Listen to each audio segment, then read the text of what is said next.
اتبع شغفك. أيوة، دي أشهر نصيحة مهنية تقريباً. بالظبط. بس هل هي فعلا أحسن حاجة؟ النهاردة هنغوص في فكرة تانية خالص، فكرة ممكن تقلب الترابيزة شوية على مفهوم الشغف ده. هنعتمد بشكل كبير على كتاب كال نيوبورت، الكتاب المهم اللي اسمه So Good They Can't Ignore You. خليك شاطر أوي لدرجة إنهم ما يقدروش يتجاهلوك. هو ده أصل في ضغط كبير فعلاً في حتة لاقي شغفك دي. جدا.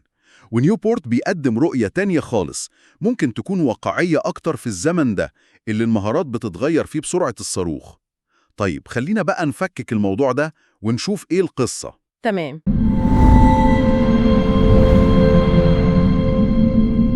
اتبع شغفك، جملة بنسمعها كتير قوي ويمكن تكون أشهر نصيحة في عالم الشغل والوظائف. بس النهاردة هنشوف مع بعض ليه الجملة دي بالذات ممكن تكون أسوأ نصيحة ممكن تتقال لحد. طبعا الفكرة شكلها جميل مش كده؟ إن الواحد يلاقي الحاجة اللي بيحبها بجد ويحولها لشغل كأنه مش بيشتغل ولا يوم في حياته. بصراحة وعد محدش يقدر يقاومه. طيب خلينا بقى ندخل في الموضوع على طول. الكاتب كال نيوبورت في أبحاثه بيقول إن الاعتماد على النصيحة دي بالذات ممكن يكون هو السبب الأساسي اللي بيخلي ناس كتير تحس بالإحباط وإنها مش لاقية نفسها في شغلها. نيوبورت بيسمي الإيمان الأعمى ده فرضية الشغف، وده بالظبط أول فخ هنتكلم عنه. الفكرة من بره تبان بالراقة قوي، لكن الحقيقة إنها مليانة مشاكل من جوه. يعني الفرضية دي بتتعامل مع الشغف على إنه كنز مدفون في مكان سري، ومهمة كل واحد فينا هي إنه يدور عليه ويلاقيه، ولما نلاقيه خلاص بقى كل المشاكل هتتحل. بس هل الدنيا فعلا بالبساطة دي؟ الواقع بيقول حاجة تانية خالص. وهنا المشكلة الحقيقية بتبان. النصيحة دي أصلا مش عملية. أولا، أغلب الناس خصوصا في بداية حياتهم ما عندهمش شغف واحد واضح ومحدد. وثانيا، حتى لو حد عنده اهتمام بحاجة معينة زي مثلا العزف على الجيتار، مش معنى إنه يشتغل في المجال ده إنه بالضرورة هيبقى مبسوط. الشغل فيه ضغط ومواعيد وتفاصيل تانية كتير ملهاش علاقة بالاهتمام المبدئي له. والنتيجة بتبقى إيه؟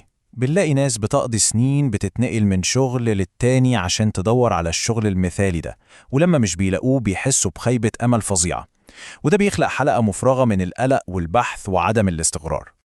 طيب لو البحث عن الشغف هو المشكلة، يبقى إيه الحل؟ نيوبورت بيقدم لنا بديل قوي جدا، عقلية الصانع. وهنا بقى طريقة التفكير بتتشقلب تماما 180 درجة. وهنا الفرق الجوهري بيبان. عقلية الشغف طول الوقت بتسأل الشغلانة دي هتقدم لي إيه؟ إزاي هتبسطني؟ لكن عقلية الصانع بتقلب السؤال خالص، أنا ممكن أقدم إيه؟ إيه القيمة اللي ممكن أضيفها للعالم؟ التركيز هنا بيتحول من الأخذ للعطاء. المقولة دي للممثل العبقري ستيف مارتن، هي اللي نيوبورت بيعتبرها خلاصة فلسفة عقلية الصانع. التركيز كله مش على إننا نلاقي الشغف، لا، التركيز على إننا نبني المهارة. يعني الفكرة بسيطة أوي، بدل ما الواحد يدور على الشغل المثالي، الأفضل إن هو اللي يكون الشخص المثالي للشغل، إنه يركز يكون ليه قيمة حقيقية في مجاله. الإتقان بيجي الأول وبعدين الشغف بيجي كنتيجة طبيعية ليه. طيب إزاي ممكن نطبق عقلية الصانع دي بشكل عملي؟ عن طريق بناء حاجة مهمة جدا اسمها رأس المال المهني. تخيل كده إن مهاراتك دي عاملة زي الفلوس. فكرة العملة دي عبقرية. كل ما الواحد يطور مهارات نادرة ومطلوبة في السوق، كل ما رصيده المهني بيزيد، والرصيد ده هو اللي بيديله القوة بعد كده إنه يشكل مستقبله زي ما هو عايز. ورأس المال ده مش مجرد مهارات تقنية وخلاص، لا، ده خليط من 3 حاجات: المهارات اللي بتخليك تعرف تعمل الشغل صح، وشبكة العلاقات القوية اللي بتسندك، ووضوح الرؤية والأهداف اللي بتحركك. لما ال3 دول بيتجمعوا عند حد بيبقى قوة حقيقية في مجاله. ودي بقى خريطة طريق عملية جدا، مش مجرد كلام نظري في الهوا. الخطوات دي بتحول التطور المهني لعملية منظمة وواضحة، بعيد خالص عن عشوائية البحث عن الشغف.